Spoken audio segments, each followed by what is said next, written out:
One stroke কলকা শুধু একটা ব্রাশ স্ট্রোকেই যখন রঙের গভীরতা আর নকশা তৈরি হয়, এটা দেখতে যেমন সুন্দর, করতে কিন্তু ততটাই কষ্টকর। তোমরা কি কখনো একবারে ব্রাশ দিয়ে নিখুঁত কলকা আঁকার চেষ্টা করেছো?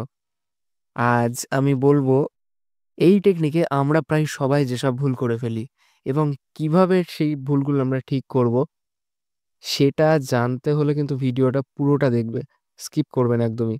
আর সবশেষে আমি তোমাদের সাথে একটা প্রো টিপস আমি তোমাদের সাথে শেয়ার করব। তো যাই হোক, ভিডিওতে আসি। বাউল নাম্বার ওয়ান, ব্রাশে রং নেওয়ার সময় ভারসাম্য না রাখা। এক পাশে বেশি রং, অন্য পাশে রং কম হলে স্ট্রোক কিন্তু অসমান হবে। এটা ঠিক করতে হলে দুই জিনিস, অর্থাৎ রং এবং জলের মধ্যে ব্লেন্ডিংটা পারফেক্টলি করো।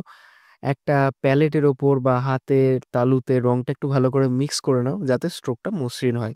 দ্বিতীয় ভুল, স্ট্রোকের দিক না বুঝে আঁকা। অনেকে মনে করেন যে শুধু ঘোরালেই হবে, কিন্তু কলকার প্রত্যেকটা বাঁক কল্পনা করে আঁকতে হয়। স্ট্রোকটা শুরু হওয়া উচিত পাতার গোড়ার থেকে ডগার দিকে, ঠিক যেমনটা ভিডিওতে দেখছো।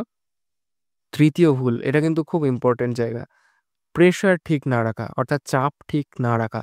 বেশি চাপ দিলে কিন্তু রং ছড়িয়ে যাবে, কম চাপ দিলে পাতলা হয়ে দাগ পড়বে। ভুল নাম্বার ফোর, রং ছাড়াই শুকনো ব্রাশ দিয়ে আঁকার চেষ্টা। অনেক সময় ব্রাশে রং থাকলেও জল না থাকার কারণে সেটা শুকনো হয়, ফলে স্ট্রোক কিন্তু অস্পষ্ট হয়। এই চারটে ভুল, রঙের ভারসাম্য, স্ট্রোকের দিক, চাপ নিয়ন্ত্রণ আর ব্রাশের প্রস্তুতি, এইগুলো ঠিক করলেই তোমার কলকা অনেক অনেক অনেক সুন্দর হবে। আর প্রো টিপস যেটা দেবো বলেছিলাম, স্ট্রোক শুরু করো হালকা চাপ দিয়ে, মাঝখানে একটু বাড়াও, শেষে আবার হালকা। এতে পাতাগুলো আরো স্বাভাবিক দেখাবে। তোমরা কি এই ভুলগুলো কখনো করেছো? কমেন্টে লেখো।